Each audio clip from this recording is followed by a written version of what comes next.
Breaking చూస్తున్నాం. BRK Bhavan లో మాజీ మంత్రి హరీష్ రావు విచారణ ముగిసింది. 45 నిమిషాల పాటు justice PC Ghosh commission Harish రావును విచారించింది. కాళేశ్వరంలో జరిగిన అవకతవకలపై ఆయన్ను ప్రశ్నించింది.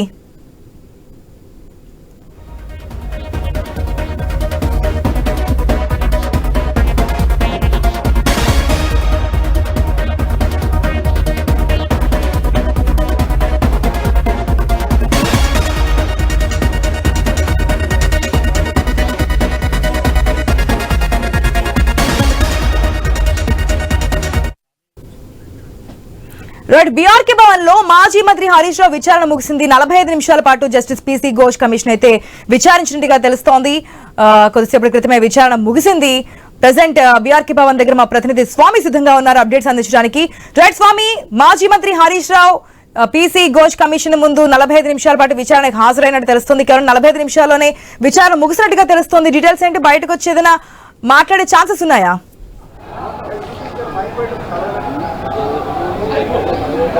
ఆశా, కాళేశ్వరం పైన ఏర్పాటు చేసినటువంటి commission chairman justice Pinakini Ghosh commission ముందు హరీష్ రావు హాజరయ్యారు. దాదాపుగా 45 నిమిషాల పాటు వాళ్ళు అడిగినటువంటి విషయాలకు సంబంధించి ఓపెన్ కోర్టు వేదికగా ఆయన అన్ని విషయాలు కూడా చెప్పినట్టుగా తెలుస్తుంది. ఒకవైపు మరి కాసేపట్లో ఆయన మీడియా ముందుకు రాబోతున్నారు. ప్రధానంగా కాళేశ్వరంలో జరిగినటువంటి అవకతవకలపైన కాంగ్రెస్ పార్టీ వెంటనే ఏర్పాటు చేసినటువంటి ఈ కమిషన్ సంబంధించి ఇప్పటికే దాదాపుగా 100 మందికి పైగా ఇంజనీర్లను, రిటైర్డ్ ఇంజనీర్లను ప్రశ్నించింది. వారి నుంచి అన్ని రకాల వివరాలు తీసుకొని ఒక నివేదికను పూర్తి చేస్తున్న తరుణంలో మరొక 2 నెలలు ఈ కమిషన్ గడువును రాష్ట్ర ప్రభుత్వం పొడిగించడమే కాదు, ఇందులో ప్రధానంగా గత ప్రభుత్వంలో కీలకంగా వివరించినటువంటి రాష్ట్ర మాజీ ముఖ్యమంత్రి బీఆర్ఎస్ పార్టీ అధినేత కేసీఆర్ను, అదేవిధంగా అప్పుడు ఇరిగేషన్ శాఖ మంత్రిగా పనిచేసినటువంటి హరీష్ రావును, అప్పుడు ఆర్థిక శాఖ మంత్రిగా పనిచేసినటువంటి ఈటెల రాజేందర్ని ముగ్గురిని కూడా కాళేశ్వరం కమిషన్ నోటీసులు ఇచ్చి కమిషన్ ముందు హాజరు కావాలని చెప్పేసి ఒకవైపు ఆదేశించింది. దీంతో ఈ నెల 5వ తేదీన హాజరు కావాల్సినటువంటి కేసీఆర్ తనకు మరికొంత వ్యవధి కావాలని చెప్పేసి కోరడంతో కూడా ఈ నెల 11వ తేదీన రావాలని చెప్పేసి కమిషన్ కేసీఆర్ కు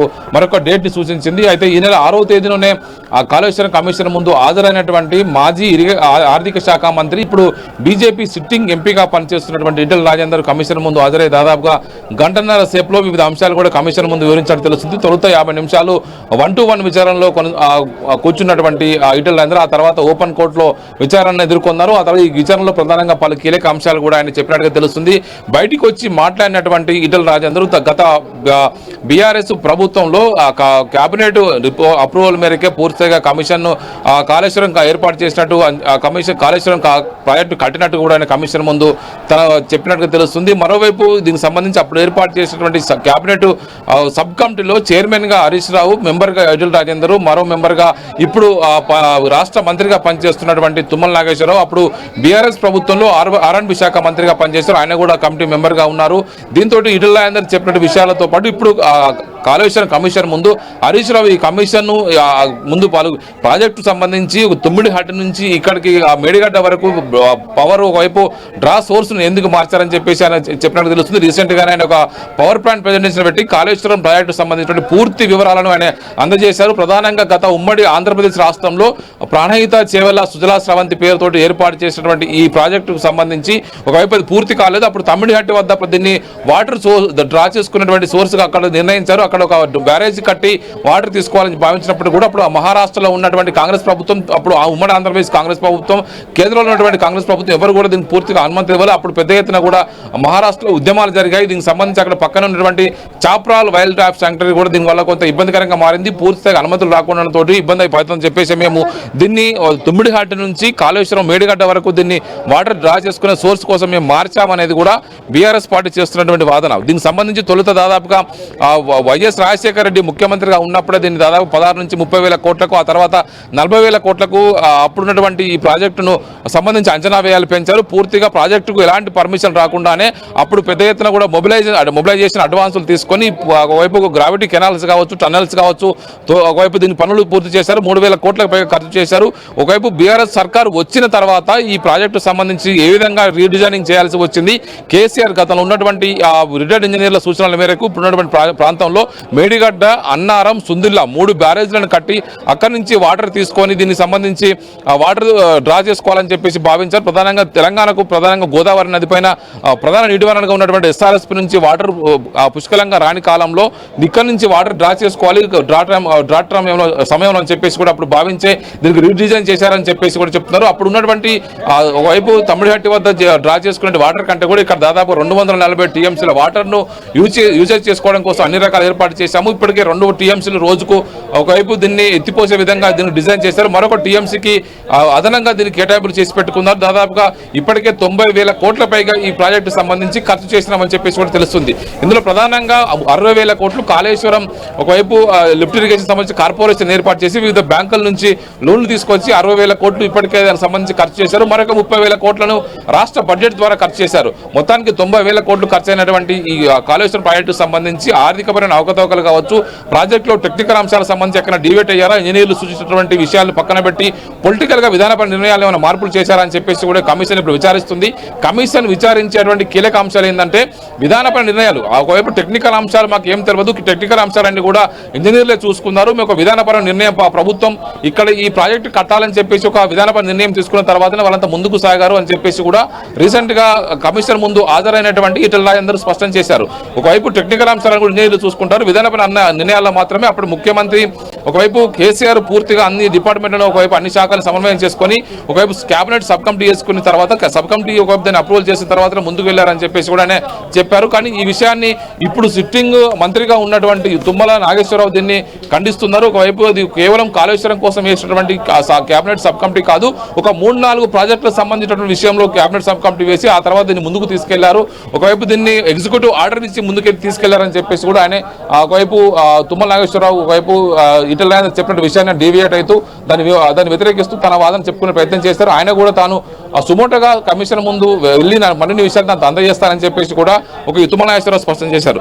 ప్రధానంగా ఈటెల రాజేందర్ చెప్పిన విషయం తర్వాతనే మరిన్ని విషయాలు ఇప్పుడు అప్పుడు ఇరిగేషన్ శాఖ మంత్రిగా పనిచేసినటువంటి హరీష్ రావు ఈ ప్రాజెక్టు మొదటి పునాది రాయి పడ్డప్పటి నుంచి కూడా ప్రాజెక్టు ప్రారంభించేంత వరకు కూడా కీలకంగా వ్యవహరించారు. ప్రతినిత్యం కూడా దేశంలోనే అత్యంత రికార్డు సమయంలో ఈ ప్రాజెక్టును కంప్లీట్ చేసి ఒకవైపు రికార్డు సృష్టించాము. దేశంలో ఏ ప్రాజెక్టు కూడా అనుకున్న సమయం కంటే ముందు పూర్తి కాలేదు. అనేక ప్రాజెక్టులు దాదాపుగా 10 రెట్ల ఒకవైపు రెట్టింపు వేయాలతో దశాబ్దాల కాలం పట్టి ప్రాజెక్టులు పూర్తి చేసినటువంటి పరిస్థితి ఉంది. కానీ అనుకున్న సమయానికి అనుకున్నట్టుగా అనుకున్న బడ్జెట్ లోపే దీన్ని పూర్తి చేసిన ప్రాజెక్టుగా కాళేశ్వరం ప్రాజెక్ట్ అని చెప్పేసి కూడా బీఆర్ఎస్ నేతలు చెప్తున్నారు. ఒకవైపు ఈరోజు హరీష్ రావు కమిషన్ ముందు హాజరై 45 నిమిషాల పాటు commission chairman justice Pinakini Ghosh ముందు ఈ మరిన్ని విషయాలను కూడా తెలియజేసినట్టు తెలుస్తుంది. ఈ రోజు పెద్ద ఎత్తున కూడా హరీష్ రావుతో పాటు బీఆర్ఎస్ పార్టీకి సంబంధించినటువంటి లీగల్ సెల్లు చూసేటువంటి అడ్వకేట్స్, మరోవైపు పొలిటికల్ సంబంధించినటువంటి ఎమ్మెల్యేలు, ఎంపీలు, ఎమ్మెల్సీలు పెద్ద ఎత్తున కూడా ఆయనతో పాటు ఈ ఓపెన్ కోర్టు విచారణకు హాజరయ్యారు. జరిగినటువంటి విషయాలు కూడా హరీష్ రావు మొదటి నుంచి కూడా తన వద్ద ఉన్నటువంటి మరిన్ని కీలకమైన డాక్యుమెంట్ల ద్వారా కమిషన్ కు అడిగేటువంటి అన్ని విషయాలు తను అందజేస్తారని చెప్పేసి ముందుగానే మా తెలంగాణ భవన్లో అంతకుముందు ఆయన నివాసంలో మాట్లాడి ఒక భారీ ర్యాలీ ద్వారా అక్కడి నుంచి ఇక్కడ బయలుదేరి వచ్చారు. ఒకవైపు కావాలని చెప్పేసి కాంగ్రెస్ సర్కారు ఒక పొలిటికల్ ఎజెండా తోటి ఒకవైపు మమ్మల్ని వేధించడం కోసమే, బీఆర్ఎస్ పార్టీని వేధించడం కోసమే ఈ కమిషన్ వేసి వేధిస్తున్నది కూడా బీఆర్ఎస్ చేస్తున్నటువంటి ఒకవైపు వాదన. ప్రధానంగా ఇది కాళేశ్వరం కమిషన్ కాదు, ఇది కాంగ్రెస్ కమిషన్ అని చెప్పేసి కూడా ప్రధానంగా దీన్ని ఆరోపణలు చేస్తూ ఉన్నారు. తెలంగాణలో దాదాపుగా 18 జిల్లాలకు సాగునీరు తాగునీరు అందించేటువంటి ఈ కాళేశ్వరం ప్రాజెక్టు కేవలం మేడిగడ్డ వద్ద ఒక 7th పియర్స్ లో 2 పిల్లర్లు కుంగిపోయిన దాన్ని మొత్తం ప్రాజెక్టుని ఒక విఫల ప్రాజెక్టుగా చూయించే కుట్రలు చేస్తున్నది కాంగ్రెస్ గవర్నమెంట్ అనేది కూడా వీళ్ళు బీఆర్ఎస్ నేతలు చేస్తున్నటువంటి ఆరోపణ. ప్రధానంగా ఇప్పటికే మొత్తం దాదాపుగా 90,000 కోట్ల ప్రాజెక్టులో ఒక 3-4 కోట్లు నిర్మించినటువంటి మేడిగడ్డ బ్యారేజ్ వద్ద 7th పియర్స్ లో 2 పిల్లర్లు మాత్రమే కుంగిపోయాయి. వాటిని మళ్ళీ రిపేర్ చేసుకుంటే ప్రాజెక్టును పూర్తి స్థాయిగా మనం మళ్ళీ వినియోగించుకోవచ్చు. ఇప్పటికే రాష్ట్ర ప్రభుత్వం చెప్తున్నటువంటి శ్వేతపత్రం ద్వారా 20 లక్షల పైగా ఎకరాలకు సాగునీరు అందించేటువంటి ఈ ప్రాజెక్టును అత్యంత తెలంగాణలో దాదాపుగా పెద్ద ఎత్తున కూడా ఇరిగేషన్ కల్టివేషన్ లోకి వచ్చింది. ఇప్పుడు దీని ద్వారానే మొత్తం ప్రాజెక్ట్ అంతా కూడా లక్షలాది ఎకరాలకు నీరు అందించగలుగుతున్నాం అనేది కూడా బీఆర్ఎస్ చేస్తున్నటువంటి వాదన. గత కాంగ్రెస్ ప్రభుత్వం ఇప్పుడు వచ్చి దాదాపు 18 నెలల కాలం అవుతుంది, ఒక్క ప్రాజెక్టును కూడా పూర్తి చేయలేదు.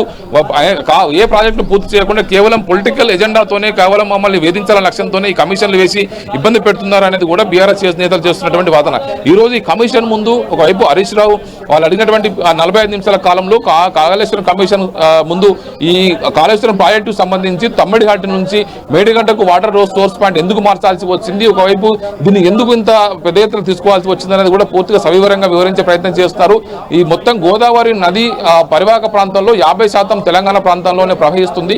ఇందులో వచ్చేటప్పుడు దాదాపు 940 క్యూసెక్ల 940 టీఎంసీల వాటర్ తెలంగాణకు ఆంధ్రప్రదేశ్ వాడుకునే అవకాశం ఉంటుంది.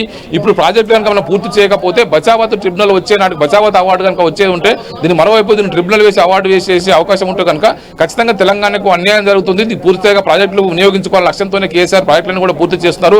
మరోవైపు ఆంధ్రప్రదేశ్ ఒకవైపు పోలవరం పూర్తయిన తర్వాత మరోవైపు ఇప్పటికే ఒకవైపు మరిన్ని ప్రాజెక్టులు కట్టడం కోసం ప్రయత్నం చేస్తుంది. దీంతో తెలంగాణకు అన్యాయం జరగకుండా ముందుగా మన ప్రాజెక్టులు కంప్లీట్ చేసుకుని పెట్టుకుంటే ఖచ్చితంగా మనకంత పూర్తిగా ఒక చట్టబద్ధమైన అలొకేషన్ వస్తుందనేది కూడా బీఆర్ఎస్ చేస్తున్నటువంటి వాదన. ప్రధానంగా ఈ కాళేశ్వరం ప్రాజెక్టులో ఒకవైపు జరిగినటువంటి ఆర్థికపరమైనటువంటి అవకతవకలు కావచ్చు, టెక్నికల్ అంశాల్లో వీళ్ళేమైనా విధాన నిర్ణయాల్లో డీవియేట్ అయ్యారనేది కూడా ఇప్పుడు కమిషన్ పూర్తి స్థాయిగా విచారిస్తుంది.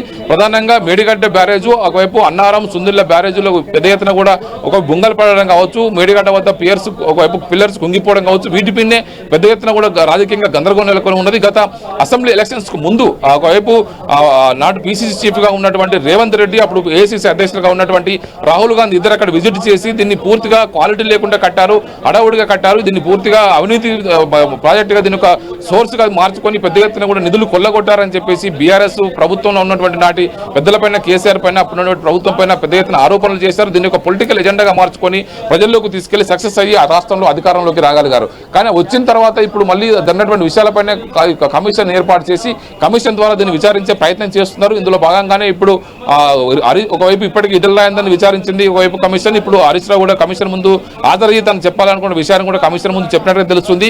పొలిటికల్ గా తాము తీసుకున్నటువంటి విధానపరమైన పాలసీ మ్యాటర్స్ ని కమిషన్ ముందు ఉంచడం, ఒకవైపు గతంలో దీనికి సంబంధించి దేశంలో ఎప్పుడు లేని విధంగా అనుకున్న సమయానికి టార్గెట్ పూర్తి చేసుకుని అన్ని రకాల కేంద్ర ప్రభుత్వ సంస్థలన్నింటి నుంచి కూడా అన్ని రకాల అనుమతులు తీసుకున్న తర్వాతనే ప్రాజెక్టును కట్టాము, అనుమతులు ఉన్న తర్వాతనే డిపిఆర్ లాంటి చూపించిన తర్వాతనే ఫైనాన్స్ సంస్థల నుంచి దాదాపు 60,000 కోట్ల పైగా నిధులు ఒకవైపు అప్పుల రూపంలో తీసుకొచ్చి ప్రాజెక్టు కోసం ఖర్చు పెట్టామనేది కూడా వీళ్ళు చెప్తున్నటువంటి వాదన.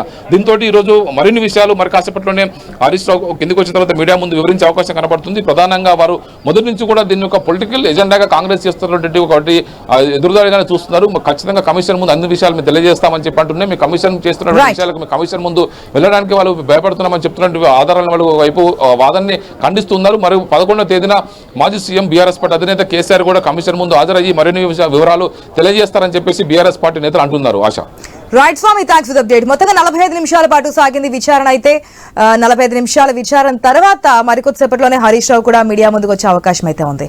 మెయిన్ గా కొన్ని క్వశ్చన్స్ అయితే గతంలో ఈటల రాజేందర్ ని ప్రశ్నించిన తర్వాత అందరి మధ్యలో ఎదురేటువంటిది, ఎందుకు ప్లేస్ చేంజ్ చేశారు, తమిళహెట్టు నుంచి మేడిగట్టుకు మార్చాల్సిన అవసరం ఏమొచ్చింది, దాని తర్వాత ఉన్నటువంటి డౌట్స్ ఏమైనా ఇవన్నీ కూడా క్లియర్ చేస్తూ ఈ రోజు 45 నిమిషాల పాటు విచారించినట్టుగా తెలుస్తోంది. 11వ తేదీన విచారణ కమిషన్ ముందుకు, పీసీ ఘోష్ కమిషన్ ముందుకు విచారణకి కేసీఆర్ కూడా హాజరు కాబోతున్నారు. దీనికి సంబంధించి మనం మాట్లాడదాం. మనతో పాటు డిబేట్ లో పార్టిసిపేట్ చేస్తున్నారు పిఎన్ మూర్తి గారు, పొలిటికల్ అనలిస్ట్, అదేవిధంగా సతీష్ గారు ఉన్నారు, కాంగ్రెస్ సీనియర్ నాయకులు. నమస్తే అండి, welcome to the show. First గా మూర్తి గారు, ఈ పీసీ ఘోష్ కమిషన్ కి ఇప్పటి వరకు 2 మాజీ మంత్రులు హాజరయ్యారు. 11వ తేదీన మాజీ ముఖ్యమంత్రి హాజరు కాబోతున్నారు. సో ముందుగానే కేసీఆర్ విచారణ ఉన్నప్పటికీ కూడా ఆయన డేట్ మార్చుకున్నారు కాబట్టి లాస్ట్ టైం విచారణ అయితే ఉంటుంది. సో ఏవి విషయాలు బయటకు వచ్చే అవకాశం ఉన్నాయి అనుకోవచ్చు? అంటే ఇది మనం ముందుగా మన ఆనాటి ఆర్థిక మంత్రి ఈటల రాజేంద్ర గారు ఒక మేరకు దీన్ని డైవర్ట్ చేయగలిగాడు అని చెప్పి మనం అర్థం చేసుకోవచ్చు. ఇప్పుడు కమిషన్ వేసింది అవినీతి జరిగింది అన్నదానికన్నా కూడా ఈ రీడిజైన్ ఎవరు చేశారు, ఈ కన్స్ట్రక్షన్ లో జరిగిన ఈ లోపాలు ఏంటి, మేడిగడ్డ దగ్గర ఈ పిల్లర్స్ కూలిపోవడానికి ఏ కారణాలు ఉన్నాయి, వీటి చుట్టూరా ప్రశ్నలు ఉంటాయి. ఈటల రాజేంద్ర గారు ఆర్థిక మంత్రిగా అసలు దీనికి ఆర్థిక సహకారాన్ని ఏ విధంగా ఏ నిర్ణయాల మేరకు తీసుకున్నారు అని దాన్ని ప్రశ్నించారు. దాదాపు ఒక 40 నిమిషాల పాటు మన జరిగింది. సో ఈ విషయంలో ఈటల రాజేంద్ర గారు ఇదంతా కూడా ఇరిగేషన్ సమిష్టిగా కేబినెట్ తీసుకున్న నిర్ణయాలుగా ఆయన చెప్పడం జరిగింది. అందువల్ల ఏమవుతుందనంటే ఆ కేబినెట్ లో ఇప్పుడున్న కేబినెట్ తుమ్మల నాగేశ్వరరావు గారు, జూపల్లి కృష్ణారావు గారు కూడా ఆనాడు కేబినెట్ లో ఉన్నారు. కాబట్టి ఇప్పుడు కార్డ్ అన్నది కాంగ్రెస్ ఈనాడున్న కేబినెట్ మంత్రులుగా ఉన్న వీళ్ళని కూడా సాక్షిగా పిలుస్తారా లేదా అన్నది వేచి చూడాల్సిన అవసరం ఉంది అనేది ఒక అభిప్రాయం. రెండోది, ఇది మొత్తం క్యాబినెట్ గా కాకుండా ఒక కార్పొరేషన్ క్రియేట్ చేసి ఆ కార్పొరేషన్ ద్వారానే ఈ ఆర్థిక లావాదేవీలు జరిగే special purpose vehicle corporation. Yes Kaleshwaram ఉంది కార్పొరేషన్ అది. కాబట్టి ఇది ఏది జరిగినా ఆ కార్పొరేషన్ ఆనాడుండే అధికార గణం ప్రధానంగా దీనికి ముందుకు వస్తారనేది నాకున్న అభిప్రాయం. ఇక్కడ ఇది అంతా కూడా సరే, ఈ రోజు హరీష్ రావు గారు గాని మాట్లాడుతున్న విషయం ఇది ఒక రాజకీయ కక్ష సాధింపుగా చెప్తున్నారు. ఆ విధంగా మనం చూడాల్సిన అవసరం లేదు. ఒకవేళ రాజకీయ కక్ష సాధింపే అంటే ప్రాథమిక సాక్ష్యాధారాలుగా ఆనాడు ఇరిగేషన్ మినిస్టర్ గా ఉన్న వారిని లేదా ఈ ముఖ్యమంత్రి తర్వాత ఆ శాఖను నిర్వహించిన ముఖ్యమంత్రి గారు ఆనాటి ముఖ్యమంత్రి కేసీఆర్ గారిని అరెస్ట్ చేసి వేధిస్తే అది వేరే విషయం. ఇది ఒక జ్యుడిషియరీ ఎంక్వైరీ కాబట్టి ఘోష్ కమిషన్ ముందుకి వీళ్ళు రావడం అన్నది కమిషన్ లో భాగంగా చూడాలి తప్ప ఒక రాజకీయ వేధింపుగా దీన్ని చూడాల్సిన అవసరం లేదు. అదేవిధంగా మొన్న హరీష్ రావు గారు పెద్ద ఎత్తునే ఈ ప్రాజెక్ట్ కి సంబంధించిన విషయాన్ని వాళ్ళ యొక్క ఈనాడు ఉన్న ఎమ్మెల్యేలు వాళ్ళ ముఖ్య నాయకులు అదేవిధంగా మొత్తం మీడియానంతా కూడా పిలిచి ఎక్స్ప్లెయిన్ చేశారు. ఆయన చెప్పింది ఏంటంటే మేడిగడ్డ దగ్గర ఉన్న పిల్లర్లే దెబ్బతిన్నాయి, అందుకని దీన్ని రిపేర్ చేస్తే ప్రాజెక్ట్ అంతా కూడా తెలంగాణకి ఉపయోగపడుతుంది అని చెప్పి ఎక్కడెక్కడ ఎలా ఉపయోగపడుతుంది ఏంటి అనే దాన్ని ఆయన వివరించారు. అంటే ఇప్పుడు కార్డు ఏంటంటే కాంగ్రెస్ ప్రభుత్వం మేడిగడ్డ దగ్గర రిపేర్స్ కనుక చేస్తే ఈ ప్రాజెక్ట్ అనేది తెలంగాణకి ఒక వరంగా మారుతుంది, గోదావరి జలాల్ని సమృద్ధిగా మనం ఉపయోగించుకోగలుగుతాం. ఇదంతా కూడా ఈ రీడిజైన్ ఎందుకు జరిగింది అని అంటే ఆనాడున్న మహారాష్ట్రలో ఉన్న కాంగ్రెస్ ప్రభుత్వం దాన్ని అక్కడ ఆ కట్టడాన్ని అడ్డుకుంది కాబట్టి మేము రీడిజైన్ చేశాము అని చెప్పి మేడిగడ్డ సుందిళ్ళ అదే విధంగా తొమ్మిది దగ్గర ఈ రీడిజైనింగ్ అనే దాన్ని మేము చేశాము అని చెప్పి ఆయన చెప్పడం జరిగింది. సో ఇవన్నీ కనుక చూసినప్పుడు దీన్ని మొత్తంగా నేను అనుకుంటాను ఈ కమిషన్ ముందు జరిగిన ఈ వ్యవహారం అంతా చూస్తే ఇది అధికారులకి ఆనాడున్న అధికారులకి చుట్టుకుంటుంది కానీ మంత్రివర్గం తప్పించుకునే ఇంజనీర్లకి ఆ సంస్థకి ఏదైనా ఎందుకు జరిగింది, ఎందుకు ఈ డిజైన్లు వచ్చాయి, ఎందుకు మార్చాల్సి వచ్చింది, పూర్తి బాధ్యత అనేది వారికి వర్తిస్తుంది తప్ప మినిస్టర్స్ వర్తిస్తుంది. వాళ్ళు కనుక ఇది రాజకీయ నిర్ణయంగా వాళ్ళ నోట్ ఫైల్ లో కనుక దాని ఇదంతా కూడా కారణం టెక్నికల్ గా వాళ్ళ మీద కాకుండా ఈ రాజకీయ నాయకులు లేదా ఈ కేబినెట్ చేసిన ఒక అంశంగా కనుక వాళ్ళు ప్రూవ్ చేయగలిగితే అప్పుడు వీళ్ళ మీద వీళ్ళందరితో విచారణ కంప్లీట్ అయింది కదా మూర్తి గారు, వాళ్ళందరితో విచారించిన తర్వాతే పొలిటికల్ లీడర్స్ దగ్గరికి వచ్చారు. అవును, అవి అప్పుడు ఇంటర్నల్ గా డిపార్ట్మెంట్ గా ఏం జరిగింది అన్నది మనకు తెలియట్లేదు. ఈ రాజకీయంగా ఉన్న ఈటెల రాజేంద్ర గారు కానీ లేదా హరీష్ రావు గారు కానీ ఇప్పుడు 113 మంది హరీష్ రావు గారితో 115 అయ్యారు. ఈ 115 మందిలో మనకు పొలిటికల్ గా చెప్పిన వాళ్ళ యొక్క విషయాలు చూస్తేనే మనకు తెలుస్తుంది. నేను అనుకుంటాను తుమ్మల నాగేశ్వరరావు గారు కూడా చెప్పారు, నేను కమిషన్ ముందుకు వెళ్ళి వాస్తవాలు ఏంటని చెప్తానని. అదేవిధంగా జూపల్లి కృష్ణారావు గారు కూడా వెళ్తే అసలు ఏం జరిగింది అనేది రాజకీయ అంశాలు మనకు తేలుతాయి, అధికార అంశాలు అనేవి అవి ఇంకా బయటికి రాలేదు. ఎందుకంటే వాళ్ళు డొమెస్టిక్ ఎంక్వైరీ జరుపుతారు, అంటే డిపార్ట్మెంట్ గా ఆ వాళ్ళ మీద ఛార్జ్ షీట్లు ఇచ్చి వాటిని మీద ఎంక్వైరీ జరుపుతారు. ఆ ఎంక్వైరీలో నోట్ ఫైల్ లో కనుక ఖచ్చితంగా ఈ మంత్రివర్గం ఇరిగేషన్ సంబంధించిన మినిస్టర్ హరీష్ రావు గారు కానీ లేదా లాస్ట్ లో కేసీఆర్ గారు కానీ వాటిని శాంక్షన్ చేస్తూ కనుక కార్పొరేషన్ చేసినా కూడా, ఉదాహరణకి ఆర్టీసీ కార్పొరేషన్ లో ఒక నిర్ణయం చేయాలంటే ఇప్పుడు ఈ రోజున మన మహిళలకు ఉచితం ఇచ్చారు, అది కార్పొరేషన్ నిర్ణయం కాదు. సమయాన్ని దృష్టిలో పెట్టుకుని కాంగ్రెస్ పార్టీ లీడర్ కూడా ఉన్నారు. సతీష్ గారు నమస్తే అండి. హలో సతీష్ గారు, కేవలం కక్ష సాధింపుల భాగంగానే ఇదంతా చేస్తున్నారు. రాజకీయాలతో కాంగ్రెస్ పార్టీ కాళేశ్వరం ప్రాజెక్ట్ ని పక్కన పెట్టి రైతులను కూడా నట్టేట ముంచే ప్రయత్నం చేస్తున్నారు, నష్టం చేకూర్చడానికి చూస్తున్నారు. మేమంతా క్లియర్ కట్ గా ఉన్నాము అంటూ విచారణలో కూడా మాట్లాడినట్టుగా తెలుస్తోంది.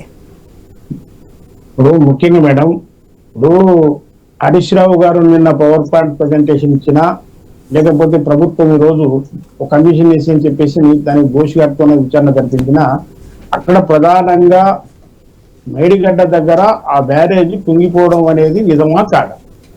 నెంబర్ 1, అది ఎందుకు కుంగిపోయింది? అంత అజాగ్రత్తగా ప్రభుత్వం పనిచేసిందా? దీనికి డబ్బులు 1,00,000 కోట్ల రూపాయల దాకా ఖర్చు అయింది. ఇప్పుడు ఎట్లుందంటే పరిస్థితి, హరీష్ రావు గారి మాటలు కానీ, లేకపోతే ఇప్పుడు మాట్లాడుతున్న చాలా మంది ప్రతిపక్ష పార్టీ నాయకులు టీఆర్ఎస్ వాళ్ళు మాట్లాడుతుంది ఏంటంటే అసలు నేరమే జరగలేదు, అసలు ప్రాజెక్టే కుంగిపోలేదు, అది ఒక 80 పిల్లర్స్ తోనే ఉన్న ప్రాజెక్ట్, అది 2 కుంగిపోయింది తప్ప ప్రాజెక్టు బ్రహ్మాండంగా ఉంది. కింద అన్నార బాగుంది, సుందిల బాగుంది, ఇంకా అన్ని బాగున్నాయి, గుణపోషమ్మ బాగుంది. కాళేశ్వరం ప్రాజెక్ట్ అనేది ఒక 2 పిల్లర్లతోనే ఉన్నది కాదు, అది పెద్దగా ఉన్నది, చాలా పెద్ద ఎత్తున చేసినామంటే నీవు ఎంత బాగున్నా మనిషి తల, 2 చేతులు, 2 కాళ్ళు, నోరు, ముక్కు ఏవైతే ఉన్నాయో వీటన్నిటికీ హెడ్ అనేది ముఖ్యం. అంటే మేడిగడ దగ్గర ఉన్న బ్యారేజే చాలా ముఖ్యం. అక్కడి నుంచి అన్ని నీళ్లు పోతాయి. ఎల్లంపల్లి పోవాలన్నా, అన్నారం పోవాలన్నా, సుందిల పోవాలన్నా, ఎక్కడ పోవాలన్నా మెయిన్ హెడ్ కానే అయింది. ఇప్పుడు హెడ్ కానే పెద్ద తలకు గాయం జరిగినప్పుడు దాన్ని బాగు చేసుకోవాల్సిన బాధ్యత ఉంది. అసలు ఎట్లా జరిగింది ప్రమాదం అనే దాన్ని కూడా విచారణ చేస్తారు కదా. దానికి గల కారణాలు ఏంది, ఏం చేసిరని చెప్పేసి అనేది చేస్తారు కదా. మేడిగడ్డ కాడ అనేది మెయిన్ ప్రాజెక్ట్. దీన్ని తప్పించుకోవడానికి ఏదో కాకమ్మ కథలు చెప్తూ ఏదో పవర్ ప్లాంట్ ప్రజెంటేషన్ అని చెప్పేసి 2 పిల్లర్లు ఉండి, ఒక ఇల్లు కడితే 4 పిల్లర్లతో 6 పిల్లర్లతో ఇల్లు కడతారు మేడం. 2 పిల్లర్లు ఊలిపోతే బిల్డింగ్ ఉంటుందా? ఎట్లా మాట్లాడుతున్నారు వీళ్ళు? 2 పిల్లర్లు కుంగిపోతే ఆ ఇల్లు నిలబడుతుందా? 7 అంతస్తులు 8 అంతస్తులు కట్టి ఒక బిల్డింగ్, ఒక అపార్ట్మెంట్ కట్టిన బిల్డింగ్ 2 పిల్లర్లు కూలిపోతే ఆ బిల్డింగ్ మొత్తం కూలిపడుతుంది.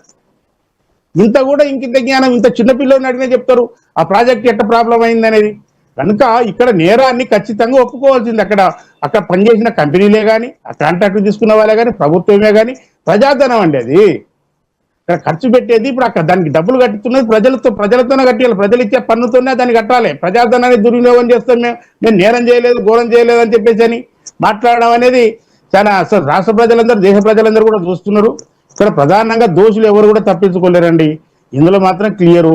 హరీష్ రావు ఎన్ని కథలు చెప్పినా, ఈటల రాజేంద్ర గారు పోయి అసలు కేటీఆర్ వాళ్ళే చెప్పారు ఇది మన మానస పుత్రిక కాళేశ్వరం ప్రాజెక్టు కేసీఆర్ గారికి. కానీ ఇప్పుడు విచారణ చేసినంత మాత్రాన ఎవరైతే మాజీ మంత్రులు, మాజీ సీఎం కి ఏమీ ఉండదు అంటే బాధ్యత కాదు, ఉంటుంది కానీ శిక్షించడానికి అంత అవకాశం ఉండదు. ఇంజనీర్లు యూనియన్స్ వీళ్ళకే బాధ్యత ఉంటుంది తప్ప వారి వరకు యాక్షన్ తీసుకోవడం ఛాన్స్ ఉండదు అనేది. ఇప్పుడు ప్రధానంగా మేడం చట్టం తన పని తను చేసుకుంటుంది.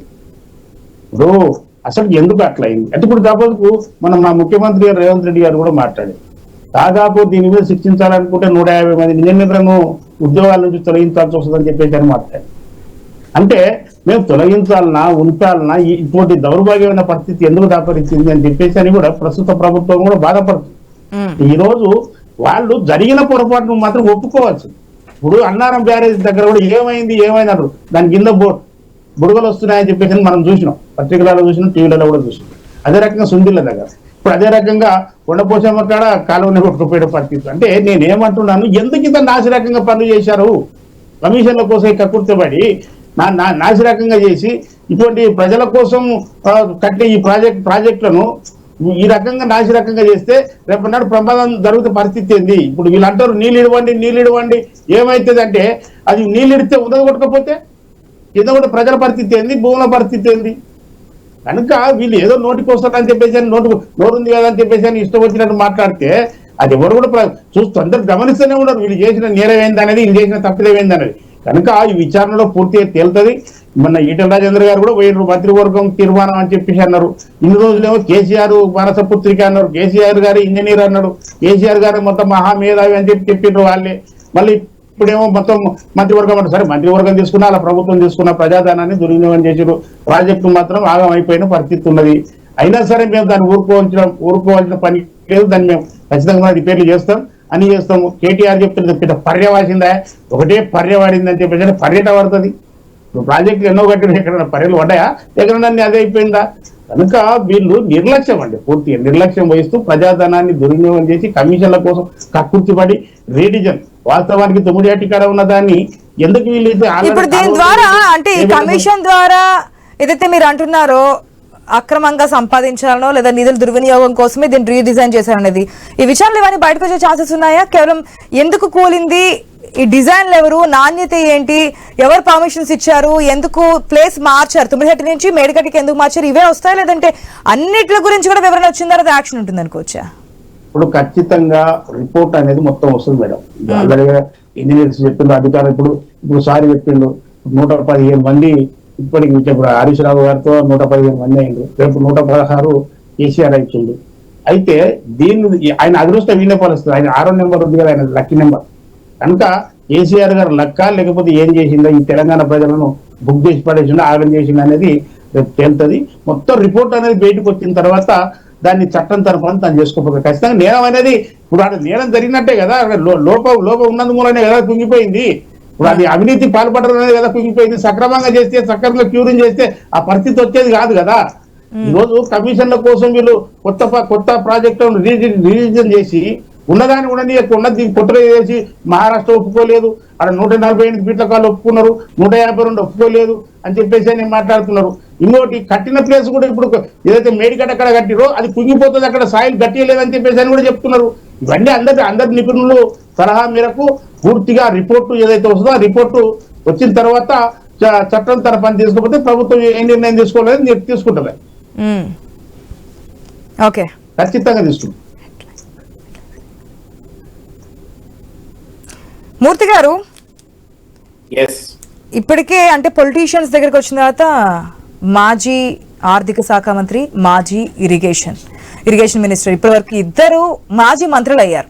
కేసీఆర్ దగ్గరకు వచ్చేటికి ఏ విధంగా ఉంటుంది అనుకోవచ్చు? అంటే వీరిద్దరు చెప్పిన ఇన్ఫర్మేషన్ బట్టి ఇంకాస్త క్రిటికల్ గానే ఉంటుంది అనుకోవచ్చు. అసలు ఏం జరిగింది, ఏంటి, కమిషన్ ఎందుకు ఏర్పాటు చేశారు, ప్లేస్ ఎందుకు మార్చారు, ఈ నిధులు ఎక్కడి నుంచి ఎటు మళ్ళా? ఇప్పటికే బీజేపీ అప్పట్లో మనం చేసినటువంటి స్టేట్మెంట్స్ చూసే ఉంటాం.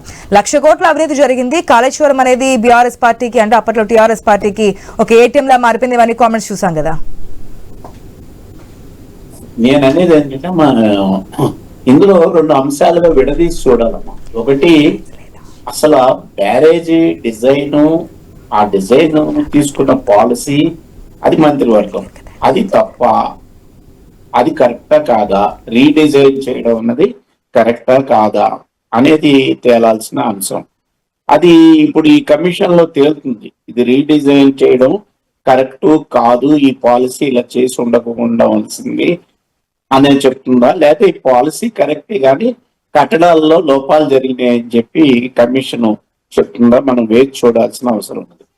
అందుకని రాజకీయ నిర్ణయము వేరు, ఈ పిల్లర్స్ కూలిపోవడం కానీ ఇది నిరుపయోగంగా మారడం కానీ ఇదంతా టెక్నికల్ అంశాలు, సాంకేతిక అంశాలు అంటే కార్పొరేషన్ లో ఉండే అధికారులు వాళ్ళు తెలియజేయాలి. వాళ్ళు కనుక వాళ్ళ ఇన్స్పెక్షన్ లో ఈ మేడిగడ్డ దగ్గర ఈ పిల్లర్స్ కి జరిగిన ఈ బీట్లు వాడడం ఇవన్నీ కూడా ఇది జరుగుతుంది అని చెప్పి మన రాజకీయ నిర్ణయంగా ఉన్న మంత్రివర్గానికి కనుక తెలియజేస్తే, మంత్రివర్గం కనుక దాని మీద సరైన నిర్ణయం తీసుకోకుండా ఆనాడున్న L&T కంపెనీని ఆ రిపేర్స్ చేయమని చెప్పి కోరకపోవడం, ఇలాంటి అంశాలు ఏమున్నాయనేది కమిషన్ పరిశీలిస్తుంది.